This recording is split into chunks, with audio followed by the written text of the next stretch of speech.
Fala, gente, tudo bom com vocês? Eu sou o pastor Max Kennedy aqui da IPI de Macau e para minha alegria muito grande estar falando com vocês da estação 316, meu amigo Josivan e família, essa família que eu tenho um carinho muito grande.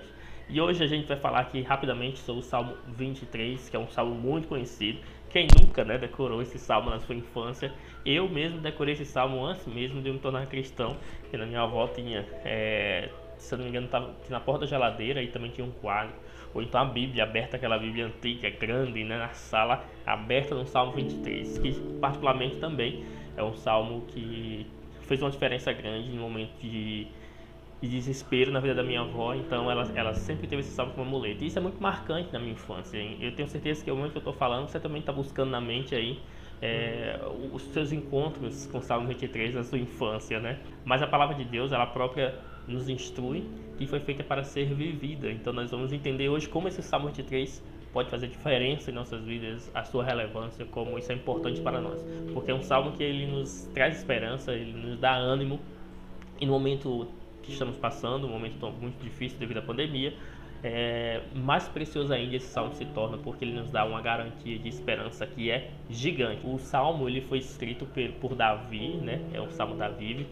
Ele foi escrito cerca de 1000 anos antes de Cristo e num período bem complicado que Davi passava, Davi, que era rei de Israel, e estava passando um momento difícil, porque Absalão, seu próprio filho, planejava ali uma rebelião contra Davi. A rebelião para tirar o seu próprio pai, Então Davi ele fugiu um tempo de Jerusalém, se escondendo ali de Absalão. Então perceba que nesse momento de angústia e um momento de desesperança, por que não, Davi escreve esse salmo, Salmo 23. Então se a gente for fazer a pergunta assim, para quem foi escrito o Salmo 23, a gente vai entender que foi escrito para os ansiosos, para os angustiados, E é interessante porque quando a gente fala de ansiedade, a gente está falando do mal do século, E dos aflitos. Então basta olhar para o tempo de hoje e ver, diante de tudo que está acontecendo, os corações aflitos, a desesperança de que as coisas vão melhorar. Então o Salmo ele já começa enriquecendo a nossa mente, nos dando uma esperança gigante. O Salmo já começa assim, jogando a nossa energia para cima, nos dando confiança, porque ele começa assim: o Senhor é o meu pastor. Então o Salmo ele começa afirmando que Deus é o nosso pastor, e isso é uma analogia muito importante para nós. Você sabe qual é a função do pastor?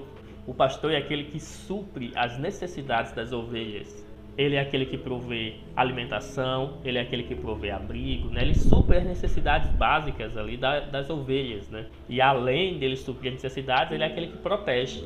Ele defende as ovelhas contra os inimigos. Então, além de suprir a necessidade, além de proteger e defender as ovelhas, ele também é o guia. Ele mostra o caminho às ovelhas quando as ovelhas não estão perdidas, não sabem para onde ir. O pastor é aquele que guia as ovelhas, que mostra qual é o caminho.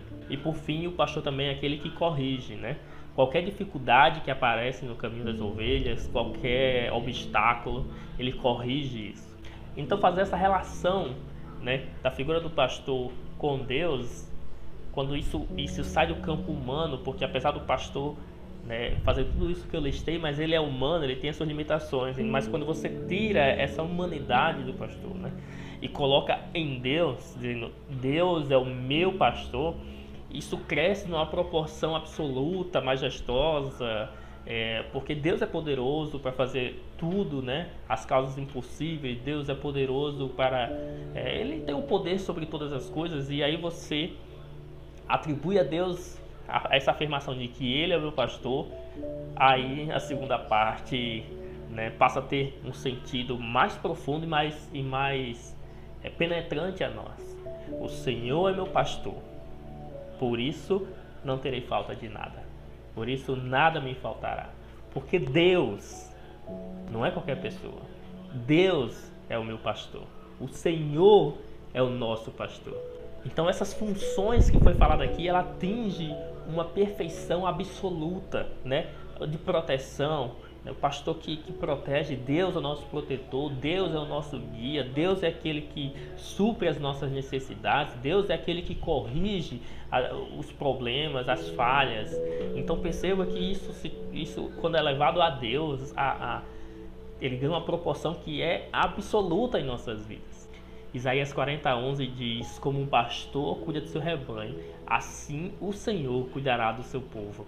Então perceba que na palavra a gente vê Deus dizendo, eu cuidarei. Ele não diz talvez, né? Ele diz, assim como o pastor cuida do seu rebanho, Deus cuidará do seu povo. É uma afirmação, não é talvez. É uma afirmação e que é garantida a nós. Eu cuidarei.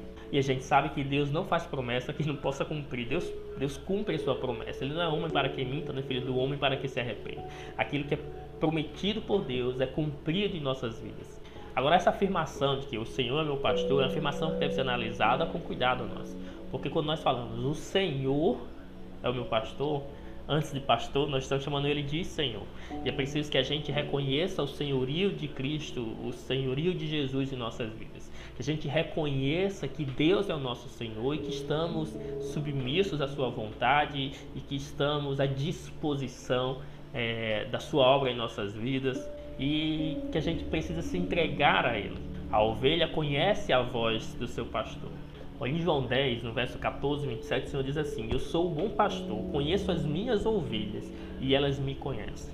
As minhas ovelhas ouvem a minha voz e elas me seguem. Então perceba que nesse verso a gente encontra o significado do que é ter o Senhor como nosso pastor. São 3 palavrinhas, que é o conhecer, o ouvir e o seguir. O conhecer ao nosso Senhor, ao nosso pastor, conhecer a Cristo, né? Conhecer o nosso Deus com profundidade, ouvir a sua voz, saber qual é a vontade dele para as nossas vidas e segui-lo, né? Seguir os passos do Mestre, fazendo aquilo que ele determinou a nós, cumprindo o seu mandamento, amando as pessoas, perdoando as pessoas, levando palavra de esperança. E assim Deus assume o comando em nossas vidas. Deus se torna o nosso pastor. E aí que essa afirmação, o Senhor é o meu pastor, é o nosso pastor, é que faz dar sentido a todo o restante do Salmo. Tudo passa a ter sentido agora, porque o Senhor é o nosso pastor. Ora, Ele é o nosso pastor, então de nada terei falta. Então o restante do Salmo ele passa a ter mais sentido quando ele é fundamentado nessa primeira frase, o Senhor é o meu pastor. Vamos ler então para a gente finalizar o restante do Salmo. O Senhor é meu pastor, nada me faltará. Deitar-me faz em verdes pastos, guia-me mansamente a águas tranquilas, refrigera minha alma, guia-me pelas veredas da justiça por amor do seu nome. Ainda que eu andasse pelo vale da sombra da morte, não temeria mal algum, porque tu estás comigo. A tua vara e o teu cajado me consolam. Preparas uma mesa perante mim na presença dos meus inimigos, unge minha cabeça com óleo, o meu cálice transborda. Certamente que a bondade e a misericórdia me seguirão todos os dias da minha vida e habitarei na casa do Senhor por longos dias.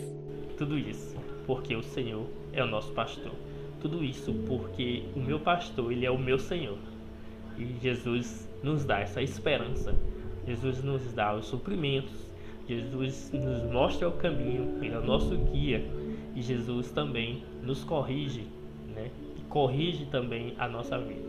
Então, esse é o Salmo 23, que com apenas esse primeiro verso, o Senhor é meu pastor e nada terei falta, nós temos esperança de dias melhores. Nós temos esperança de que breve tudo isso passará e nós permaneceremos de pé, ainda que nós andamos no vale de sombra de morte, mas Ele estará conosco. Então um abraço para todo mundo, cheiro nos olhos de todo mundo aí e até a próxima oportunidade aí de a gente poder bater mais um papo sobre a palavra de Deus. Então tchau, tchau.